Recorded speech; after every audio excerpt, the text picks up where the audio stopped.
नमस्कार दोस्तों, मैं हूं विकास टाखा और आज की हमारी ये वीडियो पूरी तरह से केंद्रित होगी जुडिशरी यानी न्यायपालिका के ऊपर ही। आज की वीडियो शुरू करने से पहले मैं आपको बताऊंगा एक ऐसी आसान ट्रिक जिसकी मदद से आप आज के टॉपिक का जो पहला आर्टिकल है, जो स्टार्टिंग आर्टिकल है, उसे ध्यान में रख पाएंगे बहुत ही आसानी से। आज के टॉपिक का पहला आर्टिकल अगर आपको ध्यान में रखना है बिना किसी रटाफिकेशन के, तो फिर आपको करना होगा एक छोटा सा काम। आपको बस गिनती लिख देनी है 3 तक, 1 2 3। इसका मतलब हुआ आर्टिकल नंबर 123। अब आप पूछेंगे कि आर्टिकल 123 किसके बारे में बात करता है, तो इसका अंदाजा लगाना तो है बहुत ही ज्यादा आसान। इसे आप ऐसे ध्यान में रखेंगे कि पहले नहीं, दूसरे नहीं, बल्कि तीसरे को कानून बनाने का अधिकार है। मतलब लोकसभा को नहीं, राज्यसभा को नहीं, बल्कि राष्ट्रपति को कानून बनाने का अधिकार जो है वो ये आर्टिकल 123 देता है। तो इस तरीके से आर्टिकल 123 की हेडिंग हुई राष्ट्रपति की अध्यादेश या ऑर्डिनेंस जारी करने की शक्ति। अब इस आर्टिकल 123 के बाद में सुप्रीम कोर्ट का पहला आर्टिकल पता लगाने के लिए आप यह दिमाग लगाइए कि राष्ट्रपति जो है वो है नेशनल लेवल की पोस्ट। इसलिए आर्टिकल 123 के ठीक बाद में स्टार्ट हो जाएंगे नेशनल लेवल की जुडिशियरी से रिलेटेड आर्टिकल्स, मतलब सुप्रीम कोर्ट से रिलेटेड आर्टिकल्स। इस तरह से सुप्रीम कोर्ट का पहला आर्टिकल होगा 123 का अगला आर्टिकल, यानी आर्टिकल 124। अब ये जो 124 का नंबर है, इसको आप ध्यान से देखिए। इसके एंड में यानी इसके अंत में आ रहा है 24।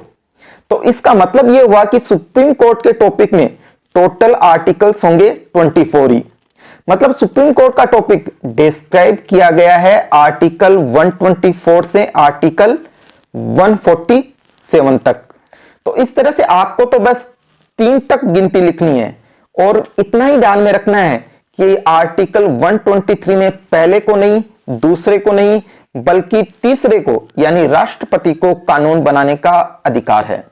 और इसके बाद में बाकी चीजें आपके ध्यान में रह जाएंगी अपने आप ही। इससे पहले कि हम आगे बढ़े, यह बहुत ज्यादा जरूरी है कि ये जो गोल्डन लिस्ट आपको दिखाई दे रही है, इसको आप समझ लें बहुत ही अच्छे तरीके से। मैंने इस लिस्ट को गोल्डन लिस्ट का नाम इसलिए दिया है क्योंकि इस लिस्ट में बताए गए सारे के सारे पॉइंट्स को अगर आपने ध्यान में रख लिया तो आपको हमारे कॉन्स्टिट्यूशन के 8 या 9 बड़े बड़े टॉपिक से रिलेटेड सारे के सारे आर्टिकल्स यानी सारे के सारे अनुच्छेद याद हो जाएंगे अपने आप ही। इस गोल्डन लिस्ट को ध्यान में रखना है बहुत ही ज्यादा आसान। स्पेशली अगर आप अपने सोफे पर बैठकर खाना खाते हैं तब तो आप इस लिस्ट को कभी भूल ही नहीं सकते। क्यों? क्योंकि इस गोल्डन लिस्ट का कीवर्ड है डाइट ऑन सोफा। हमारी गोल्डन लिस्ट में कुल 8 पॉइंट्स होंगे, जिनमें से पहले 4 हमें प्राप्त होंगे डाइट वर्ड से और अगले 4 हमें प्राप्त होंगे सोफा वर्ड से। अब आपको इस लिस्ट के सारे 8 पॉइंट्स कैसे ध्यान में रखने हैं, यह मैं आपको समझा देता हूं उप प्रधानमंत्री के एग्जाम्पल से। वैसे तो हमारे संविधान में उप प्रधानमंत्री नाम के किसी भी पद का कोई जिक्र है ही नहीं, लेकिन समझने के दृष्टिकोण से एक बार आप ये इमेजिन कीजिए कि अगर हमारे संविधान में इस पद से रिलेटेड आर्टिकल्स होते तो वह किस ऑर्डर में होते। इसका अंदाजा हम इसलिए लगा सकते हैं क्योंकि हमारे संविधान के ज्यादातर टॉपिक्स में एक पर्टिकुलर फॉर्मेट फॉलो किया गया है आर्टिकल्स का, और इसी पर्टिकुलर फॉर्मेट को हम अप्लाई करेंगे हमारी गोल्डन लिस्ट की मदद से। अगर संविधान में उप प्रधानमंत्री का पद होता तो ऐसा होने पर इससे रिलेटेड जो पहला आर्टिकल होता वह बात कर रहा होता डी फॉर डिक्लेयर के बारे में। यानी उप प्रधानमंत्री से रिलेटेड जो पहला आर्टिकल होता वो ये डिक्लेयर करता कि हमारे देश में एक उप प्रधानमंत्री होगा। इसके बाद में जो अगला आर्टिकल होता वह बात कर रहा होता आई फॉर आइडेंटिटी के बारे में। मतलब कि उप प्रधानमंत्री की पहचान क्या होगी, जैसे कि वह प्रधानमंत्री के बाद में दूसरे नंबर का नेता होगा, आदि आदि। इसके बाद जो अगला आर्टिकल होता वह बात कर रहा होता ई फॉर इलेक्शन के बारे में, जैसे कि उप प्रधानमंत्री का चुनाव कैसे होगा। और उसके बाद में बारी आती टी फॉर टर्म या टाइम की, यानी अगले जो आर्टिकल्स होते वह बात कर रहे होते कि उप प्रधानमंत्री का कार्यकाल कितने साल का होगा। इसके बाद बारी आती एस फॉर शर्तों की, यानी अगले आर्टिकल्स बात कर रहे होते कि उप प्रधानमंत्री के पद से संबंधित कंडीशंस या क्वालिफिकेशंस क्या क्या होंगी। इसके जस्ट बाद में जो आर्टिकल्स होते वह बात कर रहे होते उप प्रधानमंत्री की ओथ यानी शपथ के बारे में। शपथ के बाद वाले आर्टिकल्स बात कर रहे होते एफ फॉर फिनिश, यानी उप प्रधानमंत्री को किस तरह से हटाया जा सकेगा अपने पद से, इस प्रोसेस के बारे में। और उप प्रधानमंत्री से रिलेटेड बिल्कुल एंड में जो आर्टिकल्स होते वह बात कर रहे होते इसकी एडिशनल पावर्स के बारे में, यानी कुछ शक्तियों या अधिकारों के बारे में। इस तरह से उप प्रधानमंत्री का एग्जाम्पल लेकर मैंने आर्टिकल्स का जो ये ऑर्डर या क्रम आपको बताया है यह फॉलो किया गया है हमारे संविधान के 8 या 9 बड़े बड़े टॉपिक्स में, इसलिए इसको मैंने नाम दिया है गोल्डन लिस्ट का। सुप्रीम कोर्ट से रिलेटेड जो पहला आर्टिकल है, आर्टिकल 124, उसका जो पहला क्लोज है, क्लोज 1, हिंदी में बोलूं तो अनुच्छेद 124 का जो खंड 1 है वो ये डिक्लेयर करता है कि भारत में एक सुप्रीम कोर्ट यानी एक उच्चतम न्यायालय होगा। यहां पर मैं आपको आर्टिकल के साथ साथ क्लोज का नंबर भी बता रहा हूं। ऐसा इसलिए क्योंकि आर्टिकल 124 हमारे संविधान का एकमात्र ऐसा आर्टिकल है जिसके क्लोजेस के बारे में भी पूछ लिया जाता है कि 124 के क्लोज 1 में क्या है, 124 के क्लोज 2 में क्या है, इस तरह से। इसलिए इस आर्टिकल के क्लोजेस को भी ध्यान में रखना है, बहुत ही जरूरी। सुप्रीम कोर्ट की जो आइडेंटिटी या पहचान है उसके बारे में भी बात की गई है आर्टिकल 124 के क्लोज 1 में ही। यहां पर पहचान से मतलब है सुप्रीम कोर्ट के जजों की संख्या से। इस आर्टिकल के मुताबिक सुप्रीम कोर्ट में एक तो चीफ जस्टिस यानी मुख्य न्यायमूर्ति होगा जिसे कि कहा जाता है चीफ जस्टिस ऑफ इंडिया, और इसके अलावा अधिकतम 33 अदर जजेज यानी 33 अन्य न्यायाधीश भी हो सकेंगे। तो इस तरह से आज के दिन हमारे सुप्रीम कोर्ट में ज्यादा से ज्यादा 34 जजेज ही हो सकते हैं।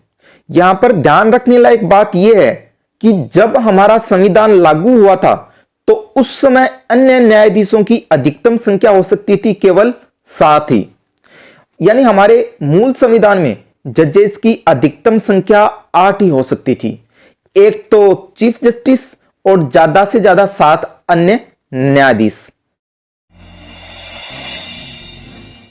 ये जो तीसरा पॉइंट है हमारी गोल्डन लिस्ट का, यहां पर सामान्यतया तो हम स्टडी करते हैं इलेक्शन के बारे में, लेकिन सुप्रीम कोर्ट के जज का तो इलेक्शन होता ही नहीं, बल्कि उनका तो सीधा होता है अपॉइंटमेंट ही, यानी नियुक्ति ही।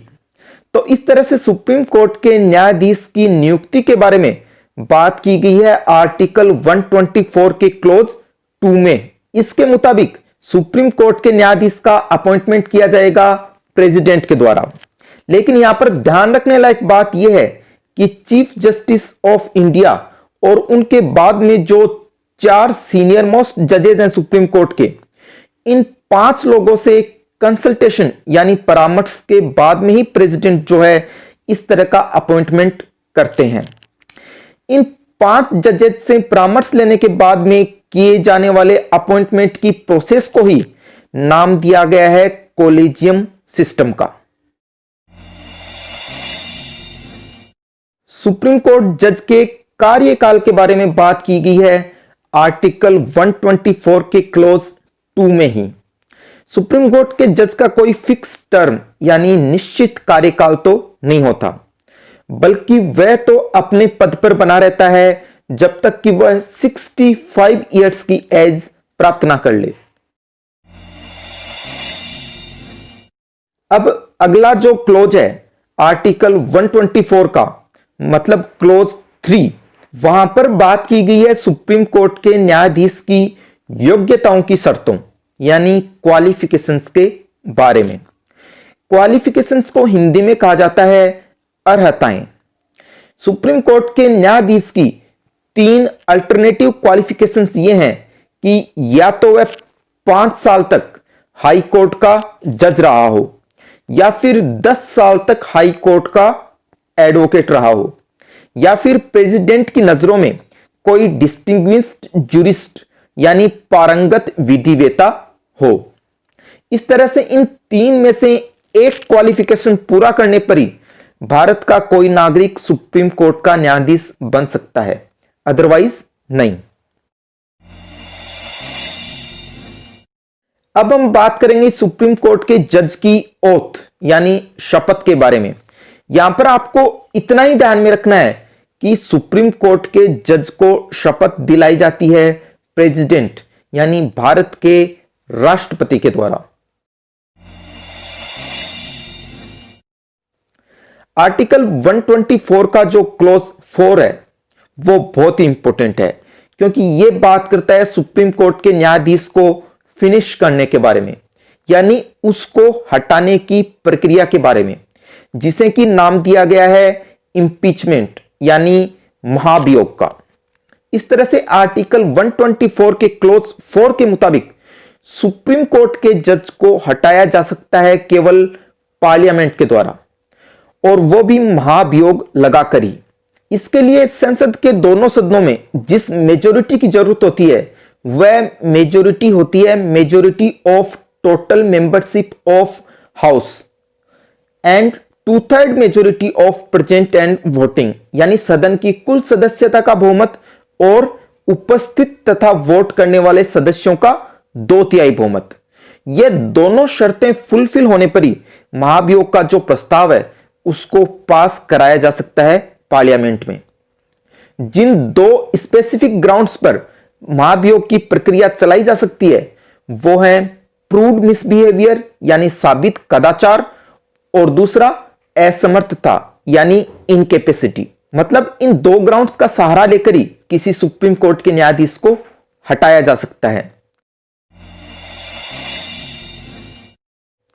अब ये जो अंतिम पॉइंट है हमारी गोल्डन लिस्ट का, एडिशनल पावर्स वाला, यहां पर आर्टिकल्स की जो संख्या है वो है बहुत ही ज्यादा।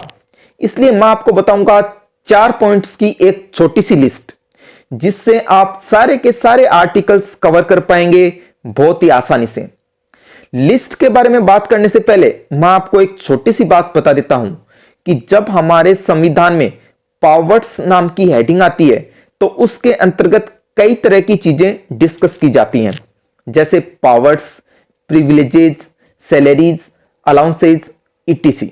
बिल्कुल इसी तरह से इस लिस्ट का पहला पॉइंट होगा सैलरी, यानी आर्टिकल 125 में बात होगी सुप्रीम कोर्ट जज की सैलरी के बारे में।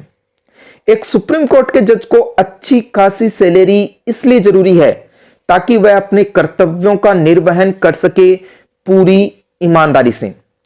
अब आप जरा सोचिए कि अच्छी सैलरी के बाद में ऐसा कौन सा काम किया जाए जिससे कि सुप्रीम कोर्ट अपना काम कर सके पूरी मजबूती से। तो जाहिर सी बात है अगला पॉइंट तो यह होना चाहिए कि किसी भी हालात में जजेस की जो संख्या है सुप्रीम कोर्ट में वह कम नहीं होनी चाहिए, जैसे बीमारी या अब्सेंस जैसी वजहों से। तो इसलिए अगले जो 3 आर्टिकल्स हैं वो रिलेटेड होंगे स्ट्रेंथ से, यानी जजों की संख्या से। इसके बाद अगले जो 2 आर्टिकल्स हैं उन्हें हम एक बार के लिए स्किप कर देंगे, यानी छोड़ देंगे, और सीधा आ जाएंगे आर्टिकल 131 पर। यही वो आर्टिकल है जहां से शुरुआत होती है सुप्रीम कोर्ट के असली पावर की, जिसे कि नाम दिया गया है सुप्रीम कोर्ट के ज्यूरिसडिक्शन का, यानी अधिकारिता का। सुप्रीम कोर्ट के ज्यूरिस्डिक्शन से रिलेटेड आर्टिकल्स चलेंगे 131 से 137 तक। उसके बाद में 138 से लेकर के 140 तक के आर्टिकल्स बात करेंगे ज्यूरिस्डिक्शन एक्सटेंडेड, मतलब यहां पर उन अलग अलग तरीकों की बात होगी जिनके माध्यम से पार्लियामेंट कानून बनाकर एक्सटेंड कर सकती है सुप्रीम कोर्ट के ज्यूरिस्डिक्शन को। यहां पर आप आसानी से नोटिस कर सकते हैं कि जो पहले 2 पॉइंट हैं इस छोटी सी लिस्ट के, वो स्टार्ट हो रहे हैं एस से, और जो अगले 2 पॉइंट्स हैं वो स्टार्ट हो रहे हैं जे से। इस तरह से आप बिल्कुल आसानी से ध्यान में रख सकते हैं इन चारों के चारों पॉइंट्स को। इस लिस्ट को आपको ध्यान में रखना है, बहुत ही जरूरी, क्योंकि बिल्कुल सेम इसी लिस्ट का यूज मैंने किया था हाई कोर्ट वाली वीडियो में भी। तो आइए अब सबसे पहले बात करते हैं सैलरी से रिलेटेड आर्टिकल की। सैलरी से रिलेटेड जो आर्टिकल है, आर्टिकल 125, वो ये बात करता है कि सुप्रीम कोर्ट के जज की सैलरी निर्धारित की जाएगी पार्लियामेंट के द्वारा कानून के माध्यम से। लेकिन यहां पर जो ज्यादा जरूरी प्रोविजन है वो ये है कि एक बार अगर किसी सुप्रीम कोर्ट जज का अपॉइंटमेंट हो गया, उसके बाद उसके जो अलाउंसेज हैं, पेंशन है, छुट्टी आदि के नियम हैं, इनसे संबंधित कोई भी ऐसा परिवर्तन नहीं किया जा सकेगा जो कि उस जज के लिए अलाभकारी साबित हो। अब बारी है स्ट्रेंथ यानी जजों की संख्या से रिलेटेड अगले 3 आर्टिकल्स की। इन 3 आर्टिकल्स को ऐड इसलिए किया गया है ताकि सुप्रीम कोर्ट में जजों की जो संख्या है उसमें कभी भी कोई कमी ना आ सके, बीमारी या अब्सेंस या ऐसी किसी दूसरी वजह से। तो इस तरह से स्ट्रेंथ से रिलेटेड जो पहला आर्टिकल है, आर्टिकल 126, उसकी हेडिंग होगी appointment of acting chief justice, यानी कार्यकारी मुख्य न्यायमूर्ति की नियुक्ति। इस आर्टिकल के प्रोविजंस के मुताबिक अगर चीफ जस्टिस की पोस्ट वेकेंट हो तो उसकी जगह एक्टिंग चीफ जस्टिस का अपॉइंटमेंट किया जाएगा प्रेसिडेंट यानी भारत के राष्ट्रपति के द्वारा। अब अगला जो आर्टिकल है, आर्टिकल 127, उसकी हेडिंग है अपॉइंटमेंट ऑफ एड हॉक जजेस, यानी तदर्थ न्यायाधीशों की नियुक्ति। एड हॉक या तदर्थ का मतलब होता है किसी एक पर्टिकुलर पर्पस के लिए किया गया टेम्परेरी अरेंजमेंट। जब सुप्रीम कोर्ट के किसी सेशन के लिए आवश्यक मिनिमम जजों की संख्या भी पूरी नहीं हो पा रही हो, तो ऐसे में कोरम यानी मिनिमम नंबर ऑफ जजेस की पूर्ति करने के लिए इन एड हॉक या तदर्थ न्यायाधीशों की नियुक्ति की जाती है चीफ जस्टिस ऑफ इंडिया के द्वारा। स्ट्रेंथ से रिलेटेड तीसरे और अंतिम आर्टिकल की हेडिंग है अपॉइंटमेंट और अटेंडेंस ऑफ रिटायर्ड जजेस, यानी सेवानिवृत्त न्यायाधीशों की नियुक्ति या उपस्थिति। यह जो नियुक्ति है वह भी की जाती है चीफ जस्टिस ऑफ इंडिया के द्वारा ही। इसी के साथ स्ट्रेंथ से रिलेटेड जो 3 आर्टिकल्स थे वो हो गए हैं कंप्लीट। इन तीनों के तीनों आर्टिकल्स में हमने बात की थी 3 अलग अलग तरह के अपॉइंटमेंट्स की, यानी 3 अलग अलग तरह की नियुक्तियों की। अब अगले जो 2 आर्टिकल्स हैं, आर्टिकल 129 और आर्टिकल 130, उन्हें हम एक बार के लिए स्किप कर देंगे यानी छोड़ देंगे, क्योंकि इनके बारे में मैं बात करूंगा थोड़ी देर बाद में। अब हम सीधा जाएंगे आर्टिकल 131 पर, जहां से कि स्टार्ट हो जाएंगे सुप्रीम कोर्ट के ज्यूरिस्डिक्शन यानी सुप्रीम कोर्ट की अधिकारिता से रिलेटेड आर्टिकल्स। असल में सुप्रीम कोर्ट के आर्टिकल नंबर 131 से 137 तक के आर्टिकल्स बात करते हैं सुप्रीम कोर्ट के ज्यूरिस्डिक्शन के बारे में। इनमें से जो आर्टिकल 131 है वो बात करता है ओरिजिनल ज्यूरिस्डिक्शन के बारे में, यानी आरंभिक अधिकारिता के बारे में। फिर आर्टिकल 132, 133 और 134, ये 3 आर्टिकल्स बात करते हैं उस अपेलेट ज्यूरिस्डिक्शन के बारे में जहां की जरूरत पड़ती है 134 ए वाले सर्टिफिकेट की। यानी ये तीनों आर्टिकल्स रिलेटेड हैं अपीली अधिकारिता से। उसके बाद में जो अगले 3 आर्टिकल्स हैं उनको भी एक तरह से हम अपेलेट ज्यूरिस्डिक्शन यानी अपीली अधिकारिता का नाम दे तो सकते हैं, लेकिन यहां पर डिफरेंस ये होगा कि यहां पर किसी भी तरह के सर्टिफिकेट की कोई जरूरत नहीं पड़ेगी। कहने का मतलब कि इन 3 आर्टिकल्स में सुप्रीम कोर्ट में अपील करने के लिए या सुप्रीम कोर्ट जाने के लिए 134A वाले सर्टिफिकेट की जरूरत नहीं पड़ेगी। तो आइए अब समझते हैं इन सारे के सारे आर्टिकल्स को एक एक करके। सुप्रीम कोर्ट के ज्यूरिस्डिक्शन से रिलेटेड जो पहला आर्टिकल है, आर्टिकल 131, वो बात करता है सुप्रीम कोर्ट के ओरिजिनल ज्यूरिस्डिक्शन यानी आरंभिक अधिकारिता के बारे में। बिल्कुल सामान्य भाषा में ओरिजिनल ज्यूरिस्डिक्शन से मतलब इस तरह के केसेस से है जहां हम डायरेक्टली जा सकते हैं सुप्रीम कोर्ट में। आर्टिकल 131 के मुताबिक जब भी किन्हीं 2 स्टेट्स यानी 2 राज्यों के बीच में कोई डिस्प्यूट हो या फिर किसी स्टेट और गवर्नमेंट ऑफ इंडिया यानी किसी राज्य और भारत सरकार के बीच में कोई डिस्प्यूट हो, तो इस तरह की डिस्प्यूट्स को सीधा ले जाया जा सकता है सुप्रीम कोर्ट में। कहने का मतलब कि इस तरह की डिस्प्यूट्स कवर की जाती हैं सुप्रीम कोर्ट के ओरिजिनल ज्यूरिस्डिक्शन के तहत। अब अगले 3 आर्टिकल्स में हम बात करेंगे सुप्रीम कोर्ट के 3 तरह के अपेलेट ज्यूरिस्डिक्शन यानी अपीली अधिकारिता के बारे में। इन 3 तरह के अपेलेट ज्यूरिस्डिक्शन की खासियत यह होगी कि यहां पर हमें हमेशा जरूरत पड़ेगी आर्टिकल 134A वाले सर्टिफिकेट की। अपेलेट ज्यूरिस्डिक्शन वाले इन 3 आर्टिकल्स में से पहला आर्टिकल है आर्टिकल 132। इस आर्टिकल के अंतर्गत हम हाई कोर्ट के किसी जजमेंट से सेटिस्फाई ना होने पर अपील के रूप में सुप्रीम कोर्ट जा सकते हैं। यहां पर सुप्रीम कोर्ट जाने के लिए हमें केवल एक ही रिक्वायरमेंट पूरी करनी होगी। वो रिक्वायरमेंट ये होगी कि हाई कोर्ट जो है वो आर्टिकल 134A के सर्टिफिकेट के तहत ये सर्टिफाई कर दे कि जो केस है वो substantial question of law as to the interpretation of the constitution से रिलेटेड है, यानी संविधान के निर्वचन के बारे में विधि के किसी सारवान प्रश्न से रिलेटेड है। आगे की तरफ बढ़ने से पहले मैं आपको एक बात अच्छी तरह से क्लियर कर दूं कि ये जो आर्टिकल था आर्टिकल 132, इसके तहत हम सुप्रीम कोर्ट में अपील कर सकते थे किसी भी तरह के मामले में, वो चाहे सिविल हो या क्रिमिनल।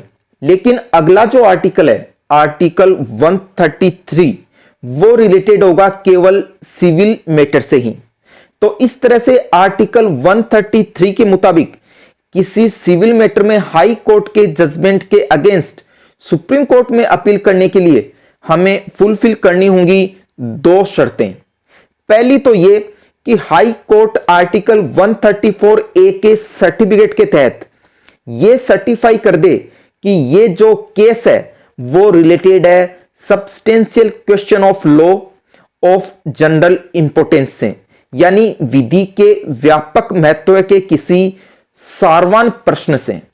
और दूसरा ये कि इस सर्टिफिकेट के तहत हाई कोर्ट ये भी सर्टिफाई करे कि इस केस को सुप्रीम कोर्ट के द्वारा डिसाइड किया जाना आवश्यक है। ये दोनों शर्तें पूरा होने पर ही हम इस आर्टिकल के तहत किसी हाई कोर्ट जजमेंट के अगेंस्ट सिविल मैटर में सुप्रीम कोर्ट में अपील कर सकते हैं। अब अगला जो आर्टिकल है आर्टिकल 134, वहां पर बात की गई है क्रिमिनल मैटर्स यानी दांडिक विषयों के बारे में। अगर हमें किसी क्रिमिनल मैटर में हाई कोर्ट के जजमेंट के अगेंस्ट सुप्रीम कोर्ट में अपील करनी है तो ऐसे में जो है हमें केवल एक ही शर्त को फुलफिल करना होगा। वो शर्त यह है कि हाई कोर्ट 134A वाले सर्टिफिकेट के तहत यह सर्टिफाई कर दे कि उसके ओपिनियन में यह केस सुप्रीम कोर्ट द्वारा डिसाइड करने लायक है। ऐसा होते ही किसी क्रिमिनल मैटर में आप सुप्रीम कोर्ट जा सकते हैं इस आर्टिकल के तहत।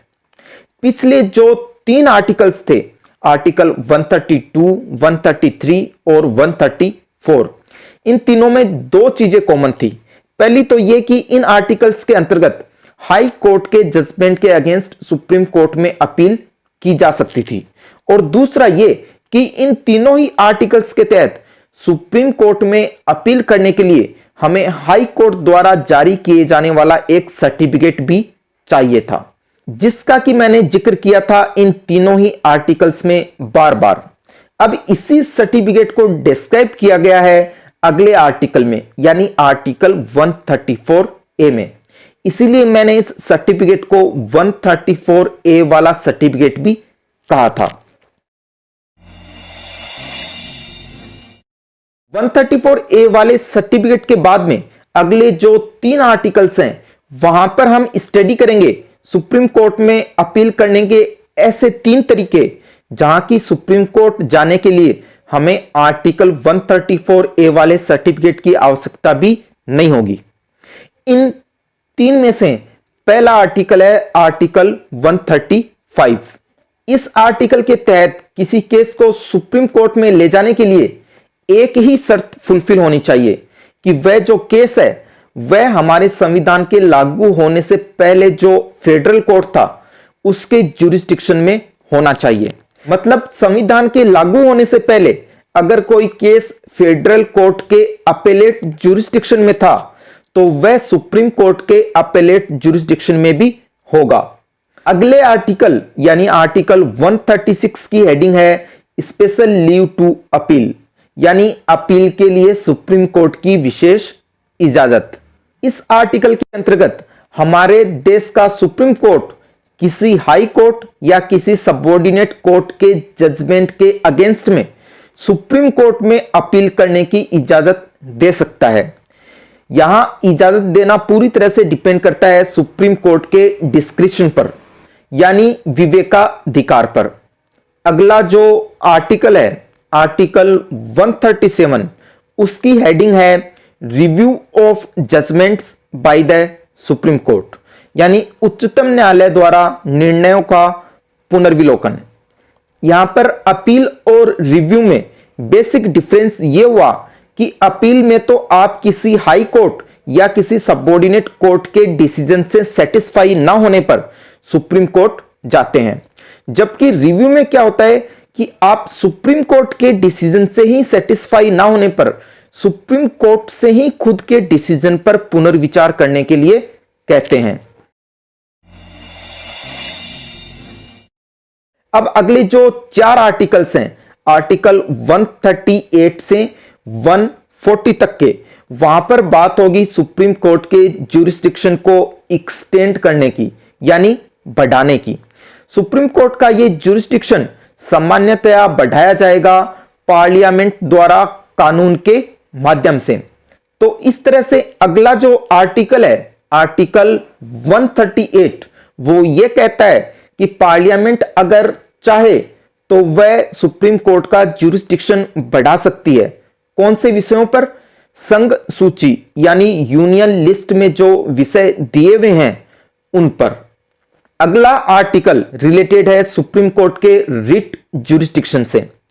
यह तो आप जानते ही हैं कि किसी सुप्रीम कोर्ट का जो रिट ज्यूरिसडिक्शन है वो बेसिकली दिया हुआ है आर्टिकल 32 में, जहां की सुप्रीम कोर्ट के पास पावर है 5 तरह की रिट्स जारी करने का। किस पर्पस के लिए? फंडामेंटल राइट्स के प्रोटेक्शन के लिए। तो ऐसे में ये जो आर्टिकल है आर्टिकल 139, वो ये कहता है कि पार्लियामेंट अगर चाहे तो सुप्रीम कोर्ट के इस रिट ज्यूरिसडिक्शन को एक्सटेंड कर सकती है, यानी बढ़ा सकती है, और सुप्रीम कोर्ट को यह पावर दे सकती है कि फंडामेंटल राइट्स के प्रोटेक्शन के अलावा किसी दूसरे पर्पस के लिए भी सुप्रीम कोर्ट जो है वो ये 5 तरह की रिट्स जारी कर सकता है। अगले आर्टिकल की हेडिंग है transfer of certain cases to supreme court, यानी कुछ मामलों का उच्चतम न्यायालय को अंतरण। इस आर्टिकल के प्रोविजंस के मुताबिक अगर हमारे देश के अलग अलग हाई कोर्ट्स में कुछ इस तरह के केसेस पेंडिंग है जो कि रिलेटेड हैं सेम क्वेश्चन ऑफ लॉ, यानी विधि के समान प्रश्न से। तो ऐसे में सुप्रीम कोर्ट उन केसेस को अपने पास मंगवाकर उस प्रश्न का या उन केसेस का निपटारा कर सकेगा। अब इसके बाद जो अगला आर्टिकल है, आर्टिकल 140, उसकी हेडिंग है ancillary powers of supreme court, यानी सुप्रीम कोर्ट की आनुषंगिक शक्तियां। इस आर्टिकल के मुताबिक अगर पार्लियामेंट चाहे तो कुछ ऐसी शक्तियां दे सकती है सुप्रीम कोर्ट को, जिनकी मदद से सुप्रीम कोर्ट अपने ज्यूरिसडिक्शन को मोर इफेक्टिवली, यानी ज्यादा प्रभावी तरीके से एक्सरसाइज कर सकता है। सुप्रीम कोर्ट की ऐसी ही शक्तियों को कहा जाता है आनुषंगिक शक्तियां, यानी एंसिलरी पावर्स। अगर आपने अभी तक की वीडियो पूरी ध्यान से देखी है तो फिर आपको पता चल गया होगा कि मैंने आपको बीच में 2 आर्टिकल्स स्किप करवाए थे, यानी छुड़वाए थे, आर्टिकल 129 और आर्टिकल 130। मैंने ऐसा इसलिए किया था क्योंकि ये जो 4 पॉइंट्स की लिस्ट थी हमारी, ये हमने यूज की थी हाई कोर्ट वाली वीडियो में भी। तो मैं इस लिस्ट को बिल्कुल सेम ही रखना चाहता था सुप्रीम कोर्ट के टॉपिक में भी, जबकि ये जो 2 आर्टिकल्स हैं 129 और 130, इनके लिए हमें अलग से पॉइंट बनाने पड़ेंगे।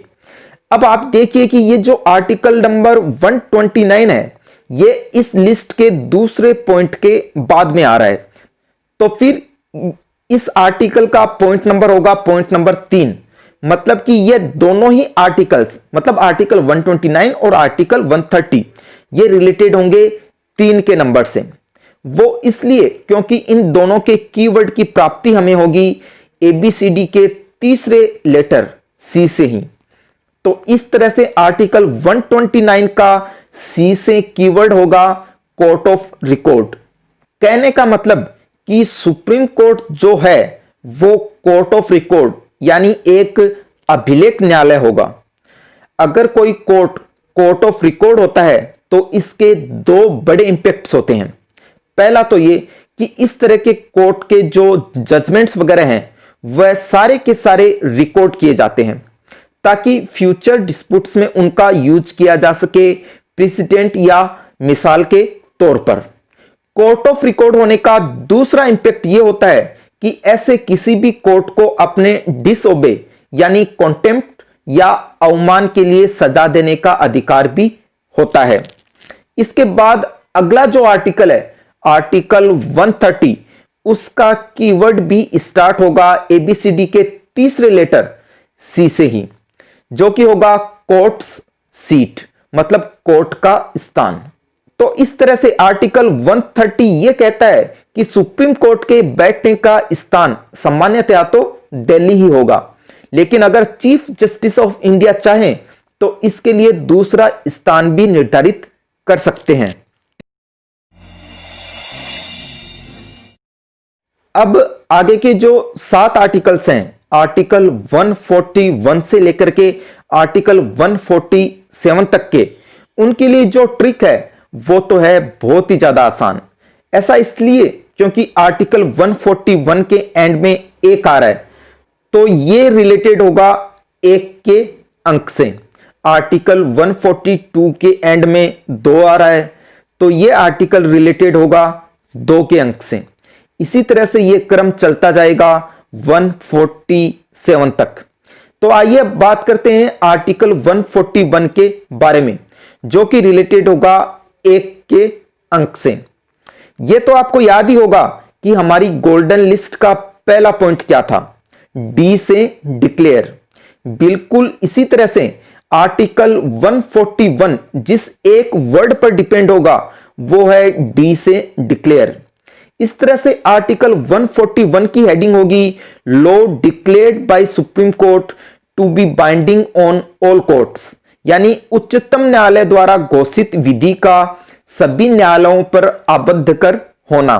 इसे डॉक्ट्राइन ऑफ प्रेसिडेंट यानी मिसाल का सिद्धांत या डॉक्ट्राइन ऑफ स्टेरी डिसाइसिस भी कहते हैं। इस प्रिंसिपल के मुताबिक अगर सुप्रीम कोर्ट ने किसी डिस्प्यूट में कोई लीगल प्रिंसिपल स्थापित कर दिया है, तो फिर सिमिलर डिस्प्यूट्स आने पर देश के सारे कोर्ट्स उस लीगल प्रिंसिपल को फॉलो करने के लिए बाध्य होंगे। तो इस तरह से आप आसानी से समझ गए कि आर्टिकल 141 का कीवर्ड है डी से स्टार्ट होने वाला डिक्लेयर। अब अगला जो आर्टिकल है आर्टिकल 142, वो रिलेटेड होगा 2 के अंक से। मतलब आर्टिकल 142 रिलेटेड होगा डी से स्टार्ट होने वाले 2 वर्ड से, डिक्री और डिस्कवरी से। इस तरह से आर्टिकल 142 की हेडिंग होगी enforcement of decrees of supreme court and orders as to discoveries. इस आर्टिकल के प्रोविजंस के मुताबिक सुप्रीम कोर्ट कोई भी ऐसी डिक्री या ऑर्डर पास कर सकता है जो कि उसके सामने चल रहे केस में कंप्लीट जस्टिस करने के लिए जरूरी है। अब अगला जो आर्टिकल है आर्टिकल 143, वो रिलेटेड होगा 3 के अंक से। कहने का मतलब कि एबीसीडी के तीसरे लेटर सी से प्राप्ति होगी इस आर्टिकल के कीवर्ड की। तो इस तरह से इस आर्टिकल का कीवर्ड होगा सी से कंसल्ट, यानी परामर्श। इस तरह से इसकी हेडिंग होगी power of president to consult supreme court, यानी उच्चतम न्यायालय से परामर्श करने की राष्ट्रपति की शक्ति। इस आर्टिकल के मुताबिक अगर भारत के राष्ट्रपति को किसी मामले में सुप्रीम कोर्ट के मार्गदर्शन की आवश्यकता हो तो वह उस केस को रेफर कर सकता है सुप्रीम कोर्ट को, किस लिए? उचित परामर्श प्राप्त करने के लिए। अब अगला जो आर्टिकल है आर्टिकल 144, वो रिलेटेड है 4 के अंक से। मतलब इसका जो कीवर्ड है वह 4 अक्षरों का होगा, जो कि है ऑथोरिटी या प्राधिकारी। यहां पर ऑथोरिटी को आपको हिंदी में ही लिखना है, ठीक है। तो इस तरह से इसकी हेडिंग होगी civil and judicial authority to act in aid of the supreme court, यानी सिविल और न्यायिक प्राधिकारियों द्वारा उच्चतम न्यायालय की सहायता में कार्य किया जाना। अब अगला जो आर्टिकल है आर्टिकल 145, वो रिलेटेड होगा 5 के अंक से। मतलब इसका जो कीवर्ड है उसमें 5 अक्षर होंगे, तो वह कीवर्ड है रूल्स। तो इस तरह से इसकी हेडिंग होगी रूल्स ऑफ कोर्ट, मतलब न्यायालय के नियम आदि। तो यह आर्टिकल सुप्रीम कोर्ट को यह पावर देता है कि सुप्रीम कोर्ट जो है वो कोर्ट के अंदर जो प्रैक्टिस चलती है, प्रोसीजर चलती है, उसको रेगुलेट करने के लिए रूल्स बना सकता है। अब अगला जो आर्टिकल है आर्टिकल 146, वो रिलेटेड होगा 6 के अंक से। मतलब इसका जो कीवर्ड होगा उसमें 6 अक्षर होंगे और यह कीवर्ड है अधिकारी गण। कहने का मतलब कि आर्टिकल 146 की हेडिंग होगी officers and servants and expenses of supreme court, यानी उच्चतम न्यायालय के अधिकारी और सेवक तथा व्यय। इस आर्टिकल के प्रोविजंस के मुताबिक सुप्रीम कोर्ट के जो ऑफिसर्स होते हैं, सर्वेंट्स होते हैं, उनका अपॉइंटमेंट भी किया जाएगा चीफ जस्टिस ऑफ इंडिया के द्वारा ही, यानी मुख्य न्यायमूर्ति के द्वारा ही। अब अगला और जो अंतिम आर्टिकल है आर्टिकल 147, वो रिलेटेड होगा 7 के अंक से। मतलब इसकी जो हेडिंग है उसमें 7 अक्षर ही होंगे। तो इसकी हेडिंग है इंटरप्रिटेशन। इसको हिंदी में लिखने पर इसमें अक्षरों की संख्या होगी 7 ही। इस आर्टिकल के मुताबिक आपने जो ये वर्ड सुना है बार बार, substantial question of law as to the interpretation of the constitution, इसमें कॉन्स्टिट्यूशन जो वर्ड है उसका मतलब कॉन्स्टिट्यूशन तो होगा ही, साथ ही साथ उसका मतलब गवर्नमेंट ऑफ इंडिया एक्ट 1935 यानी भारत शासन अधिनियम 1935 और इंडियन इंडिपेंडेंस एक्ट 1947 यानी भारतीय स्वतंत्रता अधिनियम 1947 भी होगा। मैं उम्मीद करता हूं कि आपको यह वीडियो बहुत ही उपयोगी और सार्थक लगा होगा। अगर आपको इंडियन पॉलिटी यानी भारतीय राज्य व्यवस्था से संबंधित किसी भी दिलचस्प टॉपिक से रिलेटेड कोई भी रोचक जानकारी चाहिए तो फिर आपको करना होगा एक छोटा सा काम।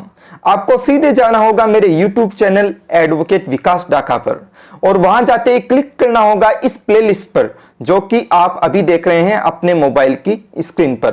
Thank you so much for watching the video.